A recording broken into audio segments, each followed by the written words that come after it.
What is up again? Welcome back to another episode. GMAK, the Boiler Man, just doing what we do best.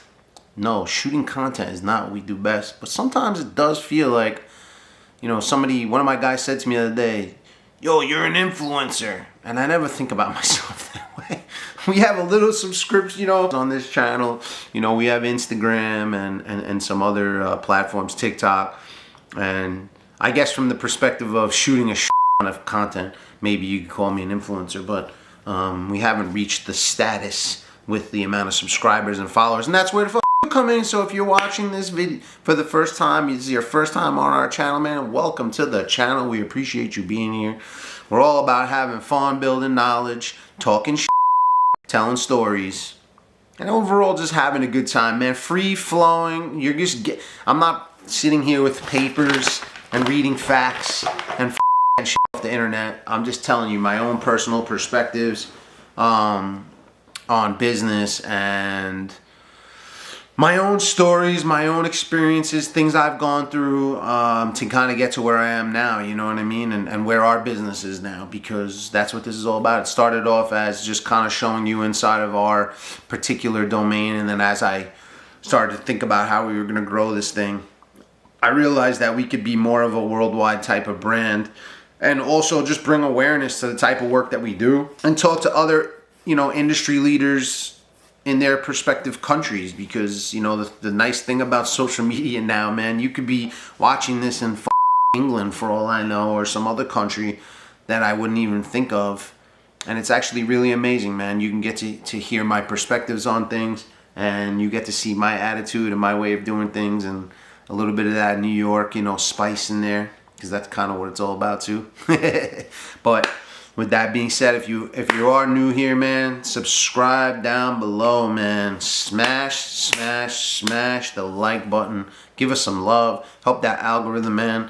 You hear me say it all the time. We're trying to push them videos up to the top so other people get to see it. And we're trying to attract people that aren't just in the industry, right? We really want to bring in people that aren't in the industry as well. So on today's episode, man, honestly, I just want to tell you something that was near to my heart and give you a story or two talking about this particular gentleman. Maybe about a year and a half ago, I lost, my stepfather passed away from a heart attack. And he's kind of the one that brought me into the business, taught me a lot about the business, not just from, work with my hands, but also the business side and how to deal with clients and how to do different things, different strategies. But I had a story or two that I really wanted to share because I just found them to be funny, and I was just sitting here, thinking to myself, what could be more entertaining than a personal story to, share with you guys about something, because he was very old school. These days, the testing and the way we do things with some big equipment isn't the way they used to do it back in the day. We're talking about a guy who used to check gas leaks with a lighter. When I first started, I remember that blowing my and I'm like, what are you doing? Aren't you gonna have an explosion? Because I didn't really understand it. And to me, I was like, man, this doesn't seem like a very good idea. But yeah, man, he did some pretty funny shit. And some people would say it was a little bit outlandish, but I just wanted to tell you guys one story. I have a few of them. Maybe along the way I'll tell others, but for this one, I just found it funny. When I first started in the business, I really didn't understand. So in our type of business, we have gas trains.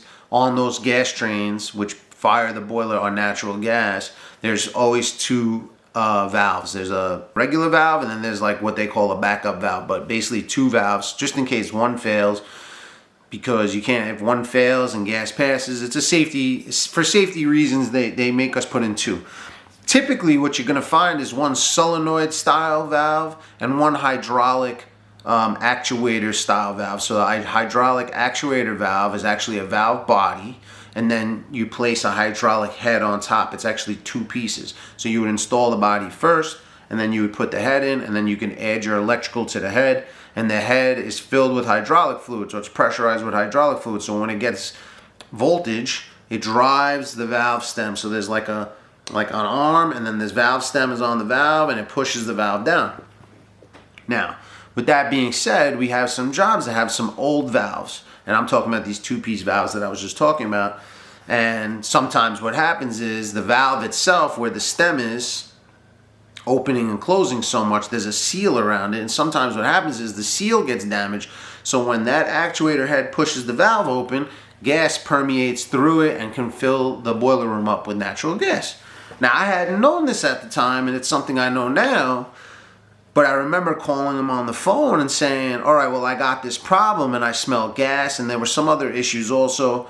And we were trying to determine, and again, you have to remember, like, now I have knowledge, so I know exactly what to look for, and once I can smell it right away, so I already know that the valve body is bad. But at this point in time, I didn't have that knowledge, so I'm sitting there, and I'm on the phone with him, and he's trying to explain to me how to test this thing. I have no I don't even know what I'm doing for the most part. So he tells me to take the head off. Now, I had a construction background. I knew how to work with tools, so giving explanations, and I was always good with my hands. It was not hard for me to figure out how to take the thing off. It was only like 2 or 3 little Allen key screws that it locks onto the body, so the head sits, and then there's 1, 2, usually like maybe a 3rd screw, sometimes just 2. So I popped the head off. Okay, I said, all right, I got the head off. How do I test the valve body? He goes, when the burner goes to light and we're gonna put gas into the boiler, I want you to, because this was the secondary valve, so I had to have the first valve open in the sequence. So once the sequence opened and this gas valve opened, he had me push the gas valve, stem down manually with the head off of it, and light it with a lighter. And I'm like this, right? So like, imagine the valve body here. I put my face over it, and I push it down with a channel lock, and I go to light it, and a 2-foot flame comes out of the thing, just. And I remember hopping back saying, "Holy shit!" Before that, though, this is the best part of the story. I forgot that. I don't even know why I didn't say it first, but whatever. He explains to me what he wants me to do, and I said to him, "I'm doing that." You know what I'm saying? Like, I'm thinking to myself, like, I'm gonna light this thing. Like, what's gonna happen? You know what I mean? Is it gonna blow up? Is it gonna blow up in the pipe? Like, I didn't get the concept. I mean, I knew what he was trying to get at, but I was like, this doesn't seem like a very good idea. This doesn't seem very brave or very smart or very safe. And I said this to him on the phone. I'm like, I'm not doing that. And he goes, stop being a pussy and do it. Just like that. And he was the type of guy, like, you really didn't want to go back and forth with him. He was very hard that way, very strong that way. And his voice, echoed that way. So I just explained to you guys, man, I went and followed his instructions, and here go a flaming torch coming out of the thing. And it's just something I'll never forget. There's a bunch of stories like that I have with him, and a lot of them are crazy when you really hear him, and still to this day blows my mind that he had guys doing that. And I guess he was just trying to teach me in his own way, but it was just such a thing. It's just something I want to share with you guys, man. I mean, I have a lot of these stories, and it sucks that he's gone, because there are a lot of times I'm on jobs and I still have questions, and he was a savant that way. And when you don't have that person to lean on anymore, man, it makes it very difficult. We didn't always see eye to eye. We didn't have the greatest relationship. But from a mechanical perspective, man, the guy had a brain on him that may not be duplicated ever, in my opinion. But it's just funny to go back and talk about these stories. And I'm happy I was able to come on here and share this story with you. Like I said, I'll share more as time evolves, because there are definitely a lot of them. I appreciate you guys being here, taking a few minutes to hear this, because it was just wild times for me. But I appreciate you guys. If you haven't already, again, hit the subscribe, smash the like button. If you got any comments or want to talk about this story, or maybe share an experience of your own, drop a comment below. Let's talk about it. That's it, man. We appreciate you. We love you. We care for you. We hope you're crushing it in your business. Have an amazing day. Peace.